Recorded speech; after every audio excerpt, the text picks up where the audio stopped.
Oh, I can't believe this. I'm in sunny Monterey, California, and right here, there it is, the brand new C7 Stingray Corvette. Coming up next on the Fast Lane Car.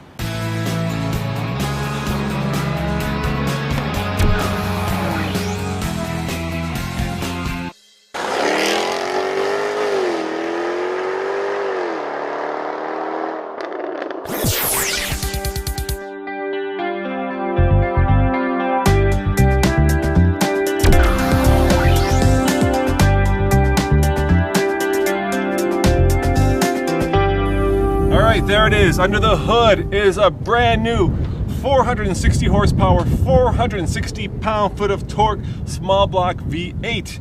And this engine, while it may look and have the same displacement as the old one, the 6.2 liter, it is completely new and it is completely loud. All right, there you go.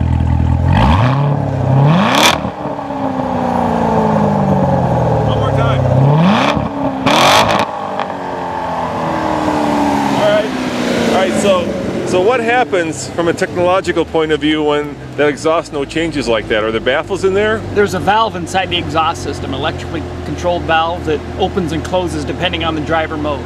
So what I just demonstrated was track mode, where that valve is open most of the time. I see.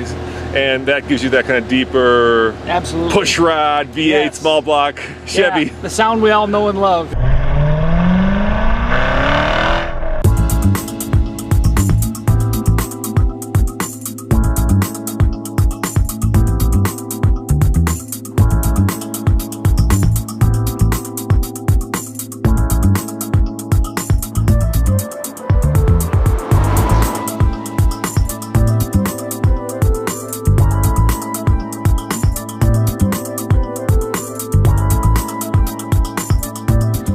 Now style-wise, this car is completely different from the old one. The old one was sort of a jelly bean.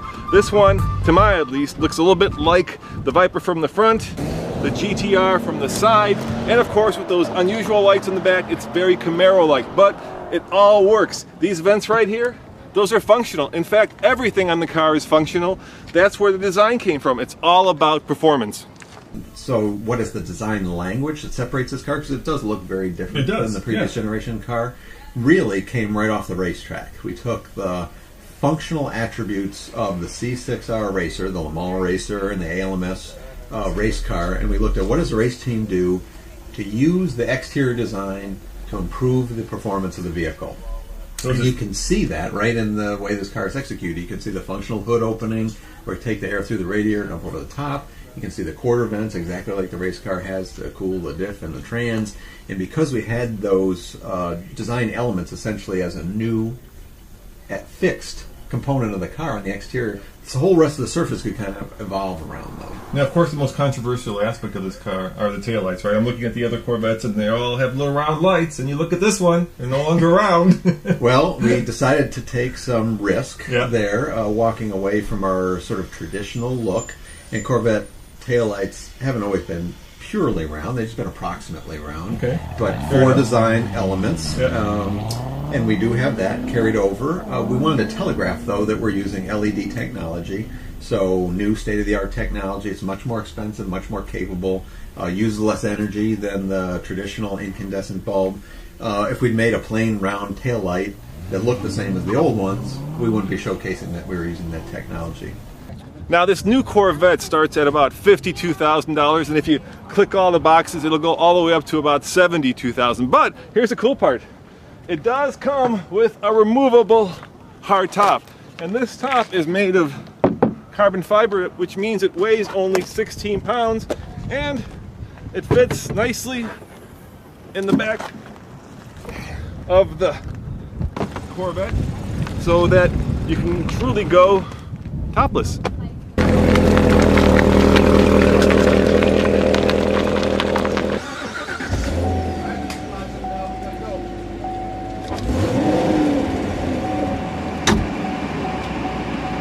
So, what's it like to drive the brand new C7 Corvette? Well, for a big guy, the first impression is that it's very tight in here. It's a little bit like the Viper in that regard, in that my head is almost hitting the ceiling and I'm kind of looking out into, unfortunately, the visor here. However, I have a freakishly long torso, so that may not be a problem for a lot of you guys out there. The steering is very light, very precise. The shifting is good. It's got this rev matching ability, which is kind of interesting. So when I like downshift in a third gear, the engine automatically revs to match the car speed, and that makes it much easier and makes it much smoother. Now there are about 4 different modes, I believe, in this car. There's track mode, there is touring mode, there's sport mode, and then there's eco mode. And right now I'm in touring mode, and that seems to be fine for these kinds of roads. There is a noticeable difference in ride quality when you switch between the 3.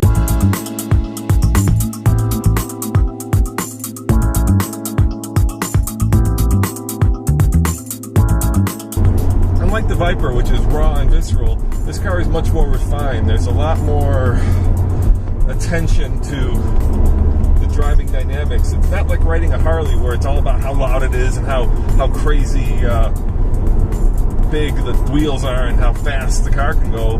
There is a sense that you can take this car across country. Having said that, I think the Germans, especially in the 911, do a better job in designing an interior for tall and big guys, because I do feel like I'm wearing a suit that's maybe one size too small. And I guess the thing that impresses me the most, and it's always been my kind of limiter to ever falling in love with a Corvette, is the interior. Because you used to get into the previous generation car and it felt like you were getting into, well, let's be honest, it felt like it was a regular GM product.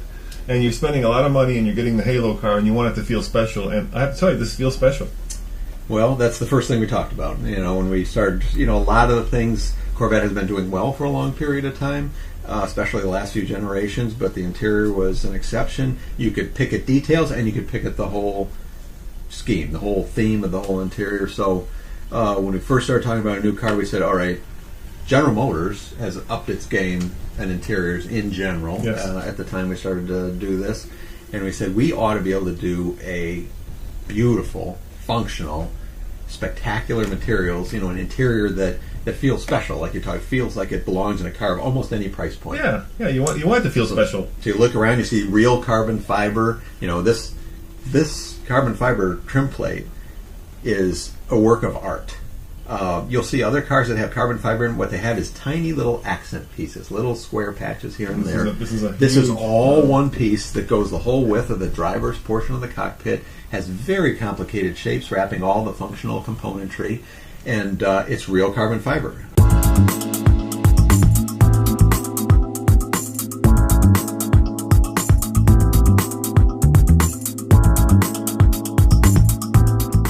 Now, in terms of ride and handling, it's a lot of fun. This engine is so torquey with the Sport Performance exhaust, 465 pound-foot of torque, 460 horsepower, and believe me, that is plenty fast.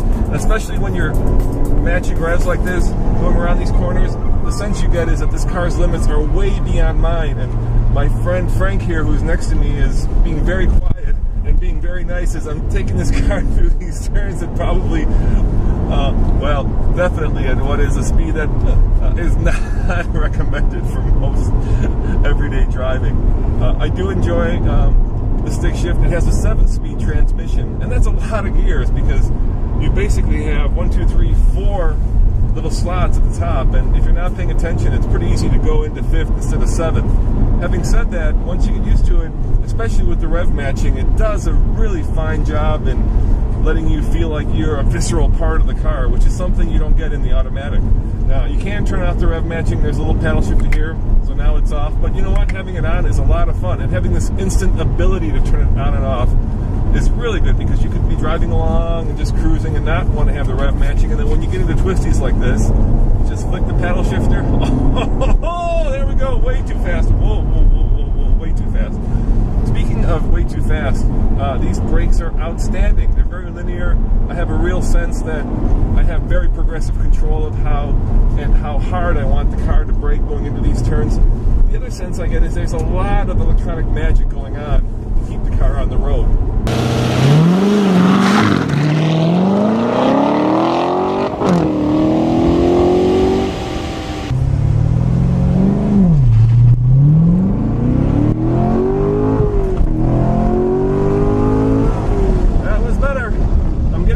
at it. Check it out. I'm into the 4s. 4.88. 4.88. And that was 4 attempts. And I keep getting better. But this surface is not the best surface to do these kinds of launches on just because, well, it's very slippery.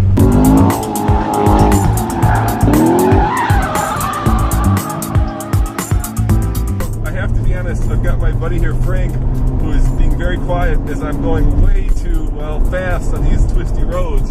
Thank you, Frank. And I forgot to bring my Depends. Look at these brakes, look at that. It just hauls it right down. Now here forward. Here we go. Oh yeah. Oh yeah. Now that's in touring mode. Look at that. Let me swap it over to track mode.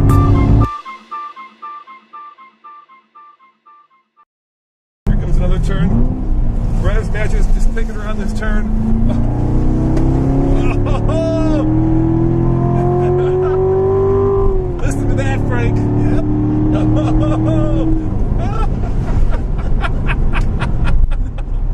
All right, that is dangerously too much fun. Oh yeah, That, yes. and you can tell how in track mode it switches the exhaust notes, right? So the baffles in the exhaust switch up, so all of a sudden you get that nice steep V8 roar. Well, I think in the track mode too, it also keeps the revs higher. Yeah, and we're also bouncing around a lot more, so you can tell it's really shifted up the way that the suspension is working.